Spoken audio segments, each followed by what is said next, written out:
Nós acabámos agora de fazer a grande obra e que originou a reabertura do Palácio ao público.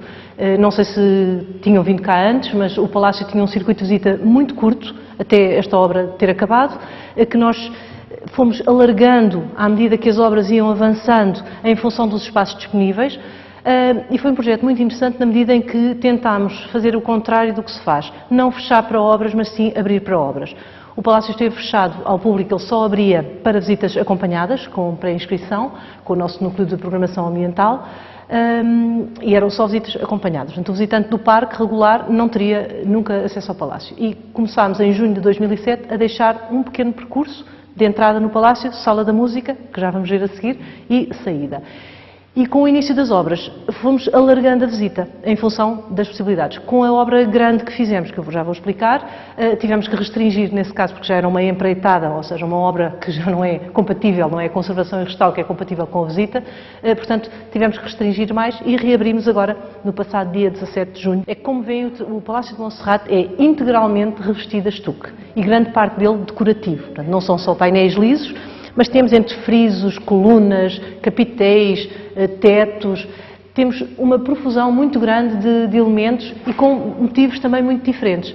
E o que pensámos foi, o visitante não só vem ver o que é um projeto e como é que se recupera um edifício, mas poder também, enfim, interagir com um dos materiais que aqui domina, porque ele reveste inteiramente o palácio, e como é relativamente, eu não direi fácil nem simples, porque não é nem fácil nem simples, mas como é felizmente executável numa tarde, decidimos então agrupar as duas coisas. E agora convidávamos então para irmos para baixo, vamos fazer isto na copa, lá em baixo, para deixarmos o Palácio livre para os outros visitantes. Estamos na oficina de estuques, em que vocês vão ter o prazer de executar uma peça e vão também aprender, se calhar já alguns de vocês sabem, mas fazer o gesso, misturar, encher um molde. Mas antes disso, antes de passarmos para os moldes, eu gostava de explicar um bocadinho como é que é o gesso e como é que eu faço os moldes.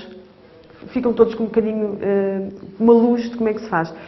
Antes de mais nada, já alguém viu a pedra que dá origem ao estuque? Ao gesso?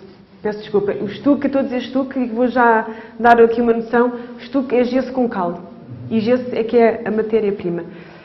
Ora bem, eu tenho aqui duas pedras. Uma que se vende muito, que é a rosa do deserto, que há nas lojas à venda. E esta é mesmo uma pedra de gesso, não tem nome. E ambas dão origem ao pó que vocês vão utilizar.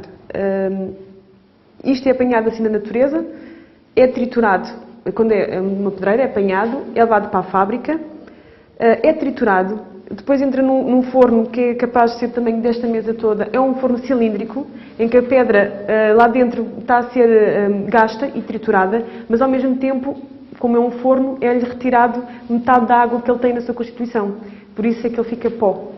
Quer dizer, ele perde a estrutura interna dele, as moléculas da água.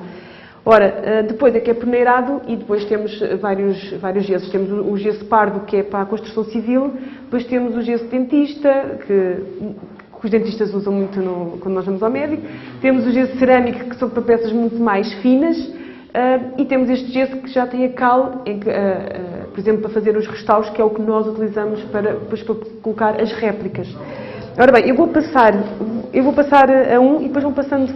Trouxe só um quartzo, que é para vocês verem a diferença entre o quartzo e a pedra de gesso. A pedra de gesso é opaca e arriscável, que está na escala de Mohs é 2 e o quartzo na escala de Mohs é 7 e é completamente translúcido. Pronto, estas duas dão origem ao gesso e esta é para comparar, que é o quartzo. Depois vou-lhe pedir para passar a cada um. Pronto, rosa do deserto e a outra não tem nome. Entretanto, vou explicar. Pronto, temos então o gesso em pó, que é o que nós utilizamos, e para isto temos que fazer os moldes, estes moldes são fruto da conservação e restauro deste projeto que tiveram a ouvir para a reabilitação do Palácio. Ora bem, para vos explicar mais ou menos como fazemos, usamos este silicone, é uma borracha, é polimerizada. Ela, quando está completamente polimerizada, ela não se destrói. Ela agora vai acompanhar a vida do Palácio. Daqui a 100 anos vem outra equipa de conservação e restauro. E se precisarem dos nossos moldes, eles estão aqui. Coisa que não temos os moldes na altura do Sr. Cook. Ora bem, Para dar uma explicação, eu vou-vos dizer, nós temos, eu vou por aqui em cima, nós temos a peça original. Esta explicação é se tivermos uma peça que tenha saído da parede ou que tenha saído de um teto, porque muitas vezes nós sabemos que as peças caem, mas infelizmente, que não é o caso de Monserrate, mas muitos particulares, quando as peças caem, é gesso, vai fora, não é aproveitável, é mentira, tudo é recuperável. Temos a peça. Esta peça depois é completamente forrada com barro a uma grossura de um dedo, a espessura assim de um dedo. É realizada uma caixa à volta desse barro e é completamente cheio com gesso. Como se eu tivesse feito isto assim. Mas o barro está lá dentro. Pronto. Igualmente com esse barro, fazemos estes pequenos orifícios, que nós chamamos de gitos, que é para quê? Para mais tarde nós colocarmos os nossos dedos e empurrarmos o molde para deformar a peça.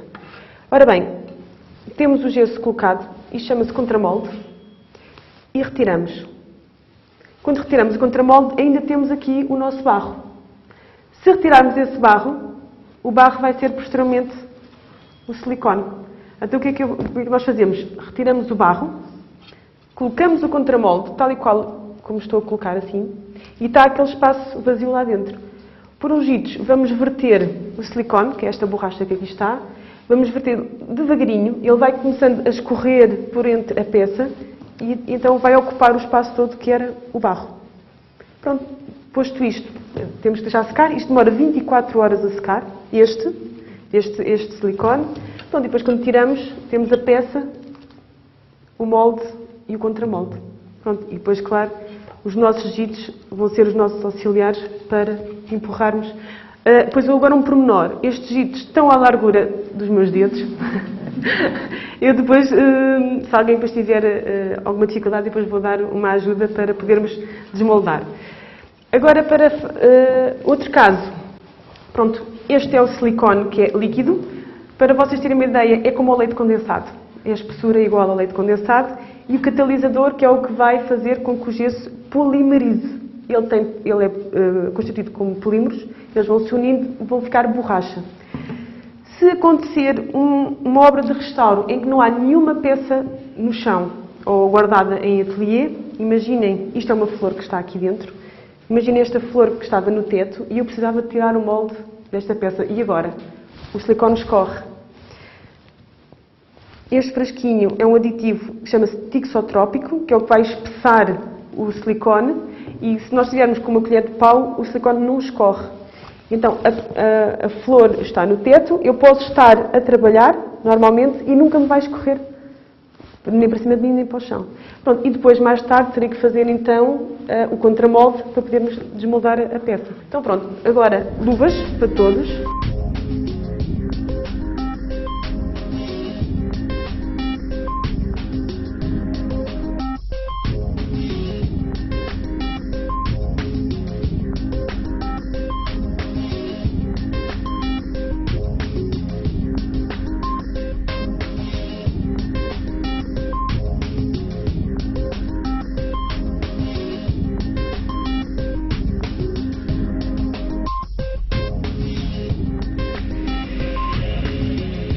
Aqui vem a primeira intervenção de estuques que fizemos, que agora já sabem o que é um estuque velho e um estuque novo. A zona mais branca, há ali uma coluna vertical que depois alarga.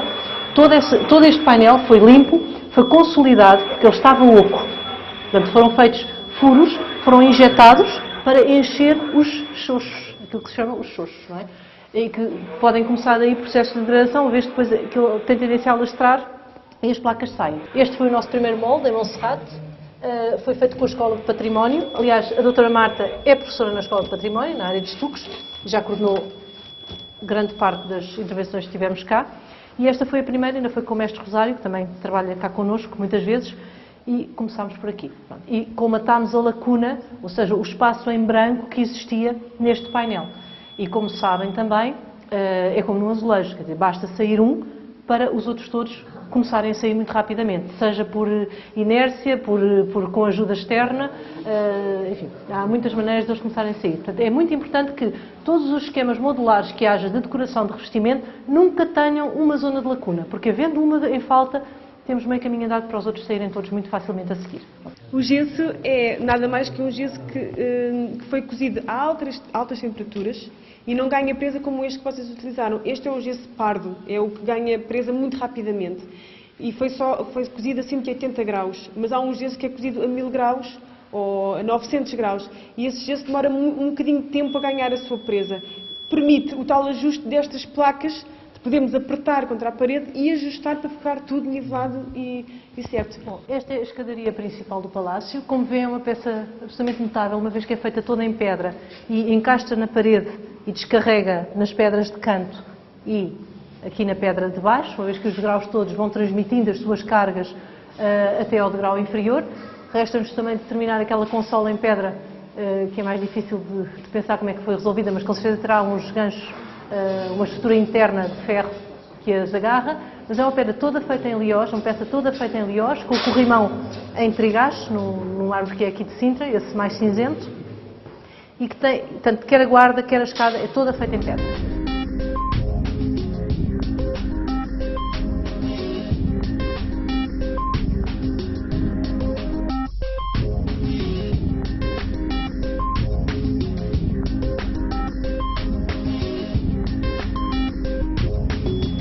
Estamos aqui ao varandim, onde temos os painéis de alabastro, que o Sr. Cook comprou vindos da Índia, são estas peças, são 8, têm desenhos quase todos diferentes, são muito bonitos, e o alabastro tem a particularidade de ser meio translúcido. Portanto, ele, com a iluminação que agora instalamos, funciona muito bem porque deixam passar alguma da luz. Este é o piso que costumamos definir como o piso dos quartos. Na realidade, de origem, e se derem ao trabalho de, com cuidado, verem como as portas funcionam, podem verificar que as portas são um acrescente ao palácio. De origem, todos os vãos teriam o tratamento do vão que dá para a escada, uma vez que não, com este cuidado todo e este projeto que teve por trás desta obra, ninguém iria pôr um vidro martelado com outra grelha por trás de uma grelha de estuque. De maneira que todas estas portas, pensamos nós, são instaladas quando a família Cook decide passar a ficar mesmo no palácio e tem necessidade de ter, enfim, privacidade nos quartos. Chama a atenção também para que os quartos de origem tinham uma decoração, pintura na parede a imitar pedra, uma escaiola, se quiserem, e debaixo desta tinta azul ou amarela ainda conseguimos encontrar esses vestígios dessa imitação de pedra pintada sobre estuque, naquele quarto. Neste quarto aqui já procedemos à remoção da camada de tinta e podemos já ver a camada de acabamento. Todos estes quartos têm uns armários nos cantos. E estes armários nos cantos já serviam de origem para os tubos de água quente e para as tubagens de eletricidade e nós, claro que, acrescentámos os nossos. Como referi também, em termos de infraestruturas hoje somos muito mais exigentes do que eram no final do século XIX e aqui passa não só a nossa alimentação elétrica, como a cabelagem estruturada de comunicações, como a ventilação das instalações sanitárias que decidimos construir aqui no piso de baixo. Não havia um sanitário só no piso principal e muito estreito, que é o que está hoje disponível para o nosso grupo, mas não era suficiente para os nossos visitantes. Então decidimos abdicar de um dos quartos, fica exatamente por baixo deste onde estamos agora, para 2 cabines generosas com acesso universal, portanto, sem problemas nenhums. Temos aqui a ventilação e temos também aquele tubo de inox mais estreito, que é o sistema de rega da cobertura, do qual ainda não falei, dentro das nossas medidas de combate a incêndios, e uma vez que o nosso perigo de incêndio aqui maior reside da possibilidade do fogo vir do exterior para o interior, temos um sistema que vai permitir, ainda não está implementado a 100%, só temos as regulamentações, uma rega da cobertura. Portanto, caso haja um incêndio, começamos a regar o palácio. Note-se que nós temos copas de árvores que estão coladas ao palácio. Temos ali um metrocedro que está literalmente colado ao palácio. Portanto, estes são os nossos caminhos verticais das tubagens. E ficaram aqui tal como eram no tempo Cook. Note-se a fonte colocada no centro geométrico do edifício, para além de refrescar o ambiente, traz o som da água para o interior, o que também é muito importante, e como veem o som ressoa, isto faz uma caixa de ressonância através deste poço. Esta é a sala da música, é a nossa principal sala. tem uma particularidade que é, conservou-se muito bem. Ela não foi objeto de nenhuma intervenção de conservação e restauro, para além da limpeza do pó. Há pequenas peças que faltam, no entanto, como vêem, está toda completa, não tem grandes zonas oxidadas, tem uma antiga infiltração que se vê no teto, que é uma zona a negro, naquele gomo, mas conservou-se muito bem e é uma sala que nós utilizamos para concertos, normalmente tem uma acústica muito boa, pequenos recitais, claro, de pequena escala, uma vez que também não leva assim tanta gente, e tem uma vista muito bonita, daqui vê-se quase a 360 graus, vê-se o mar, e costumamos usá-la para esse efeito. Chama a atenção também para a iluminação, a sanca superior já era iluminada no tempo do Sr. Cook, portanto aquela luz já existiria. Nós complementámos com estes apontamentos das imagens, nas 16 colunas, e com uma linha de luz que está por trás, que também ajuda a realçar os diversos planos da decoração da sala.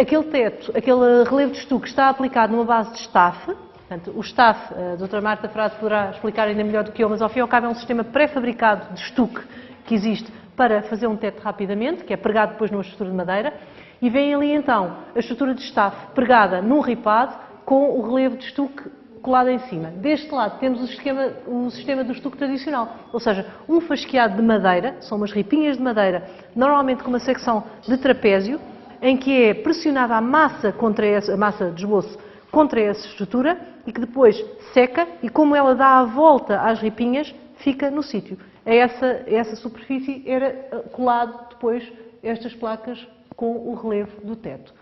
Este teto caiu por causa de uma infiltração de água. Em 2007, quando chegámos cá, o teto estava ainda no chão. Salvámos as peças do medalhão central que estão à frente da lareira e tínhamos aqui uma estrutura de andaimes que segurava este teto. Portanto, era uma torre que aqui estava e foi das primeiras coisas que fizemos foi fazer as pregagens do estuque à estrutura para conseguir remover a estrutura de andaimes e reabrir a sala. A sala nunca esteve aberta ao público, ela serviu sempre para guardar estes materiais que temos.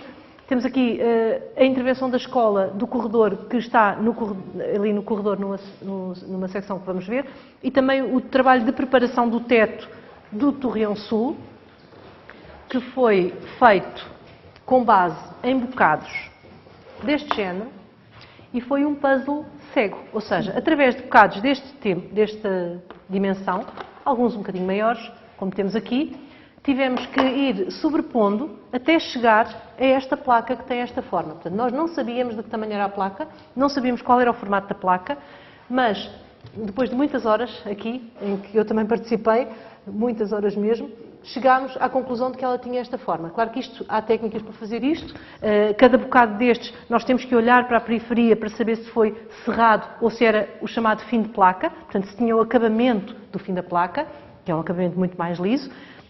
Esta placa foi feita com base em vários bocados daquelas.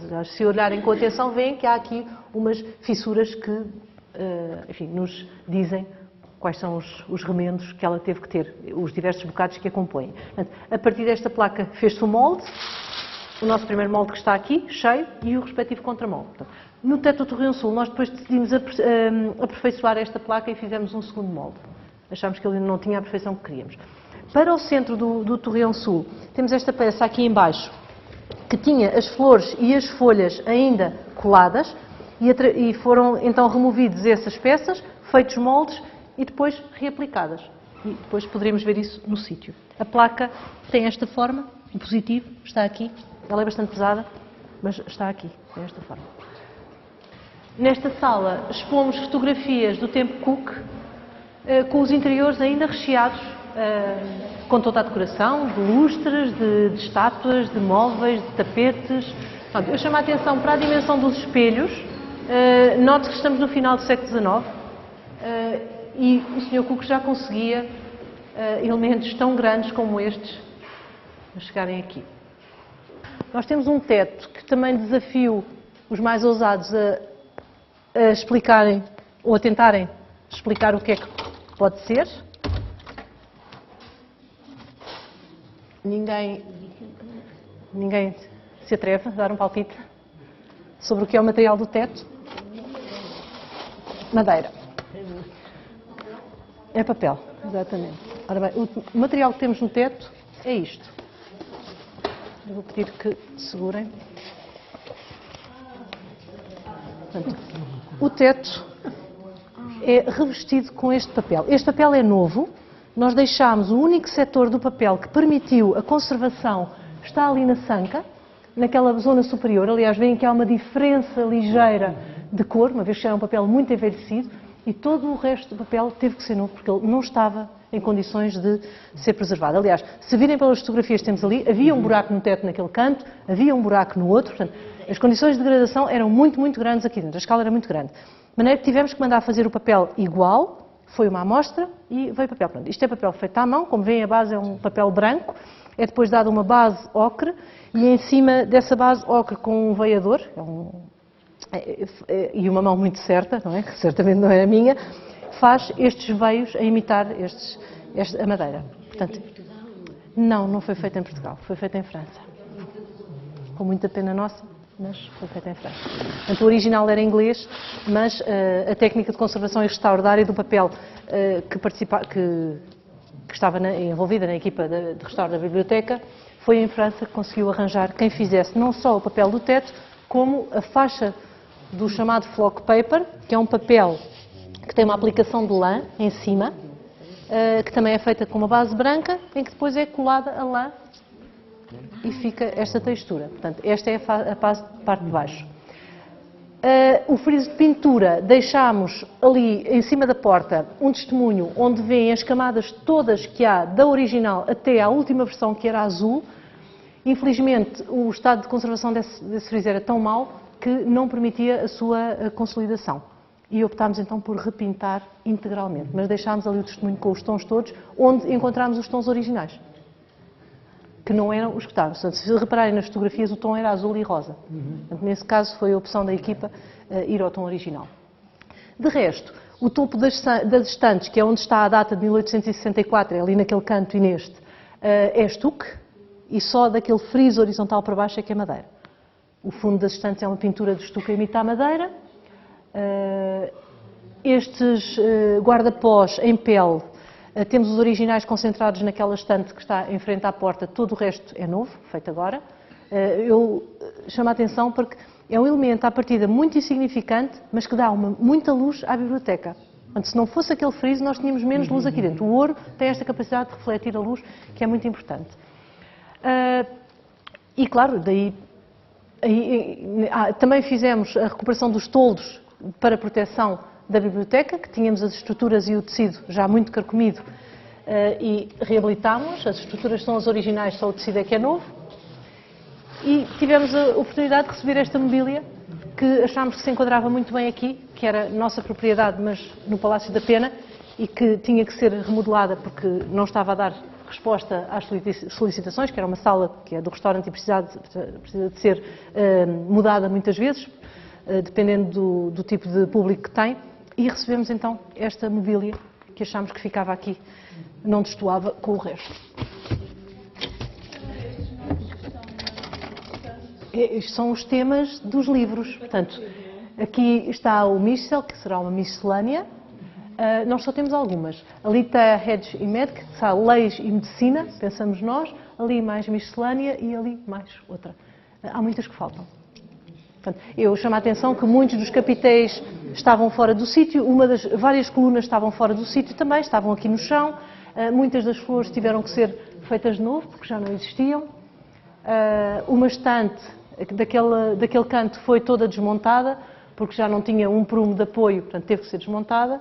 E também aqui, ao nível das infraestruturas, não só funcionámos no sótão para a detecção de incêndios e para a iluminação, como na intervenção de conservação e restauro da biblioteca, deixámos os rodapés das estantes preparados para serem removidos durante a obra e aplicar estas tampinhas, estas caixas, Estas tampas têm uma calha normal por trás, acesso pela galeria e por uns roços que o Sr. Cook já nos tinha deixado feitos e que nós abrimos e tornámos a fechar no pavimento. E graças a estes orifícios, estas tampas, conseguimos neste momento ter esta iluminação que auxilia até termos o nosso novo lustre eletrificado e posto no sítio. Este está cedido amavelmente pela doutora Isabel Silveira Godinho, que é a propriedade dela, mas emprestou-nos para termos aqui enquanto não tivéssemos outros. Portanto, o torreão sul é o teto que já vimos as imagens na apresentação, tinha as vigas de madeira neste octógono, só à vista, e que com base naquela placa que vos mostrei na sala indiana, da qual temos aqui uma réplica, e o respectivo molde, que já dominam, o molde é silicone, o contramolde neste caso em fibra de vidro, uma vez que o molde é muito grande não pode ser um molde em estuque, tem que ser um material mais resistente, portanto isto é um molde de fibra de vidro que está aqui. Neste torreão sul temos o futuro luxo da biblioteca que adquirimos num leilão que era aqui de uma quinta vizinha. Pronto, esta sala era, na fase última da ocupação do palácio, eram os aposentos do Sr. Cook. Era dividida, nós já não nos gostou nada disso, uma vez que a obra da cobertura a deixou ampla, mas era dividida em 3 compartimentos, tem um sanitário atrás daquela parede redonda, podem lá ir também, foi agora recuperado. Aliás, as sanitas, esta sanita e a de baixo são as originais, nós deixámos lá no sítio, só que não tinha lavatório, e nós portugueses gostamos sempre de ter um lavatório lá de uma sanita, portanto acrescentámos um lavatório muito pequenino. De qualquer maneira, é uma sala que temos hoje disponível para conferências, para grupos, leva até cerca de 60 pessoas, está equipada com projetor, com tela. Estas cortinas que acrescentámos também retiram a luz completamente para que se possa fazer aqui reuniões para vários tipos de grupos.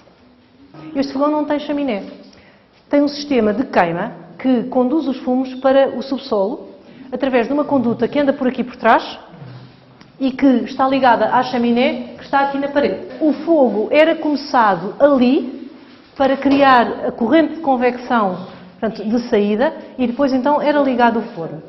O fogão tem muitas particularidades, além desta do fumo. É que não só confecciona e mantém quentes os alimentos, como aquece a água, embora faltem aqui uns tubos, aquece a água deste depósito, que não tem nada a ver com o aquecimento central, mas era a água do sanitário do Sr. Cook no Torreão Sul. Portanto, esses tubos, temos tudo, eu não expliquei, mas porque é impossível em tão pouco tempo explicar tudo o que se fez, mas um dos levantamentos que fizemos, para além do levantamento arquitetónico, foi o levantamento dos traçados das redes de infraestruturas. E isso deu-nos as pistas do desenvolvimento dos respectivos projetos depois. Portanto, nós sabíamos que estes tubos de água, teve cá uma equipa a fazer o levantamento, estes tubos de água aquecem a água, vão deste depósito até ao primeiro andar do Torreão Sul, que é agora aquela sala de conferências, mas cuja compartimentação já tínhamos perdido. Portanto, faltam aqui uns tubos de ligação do depósito até ao fogão. Portanto, este fogão o que é que tem?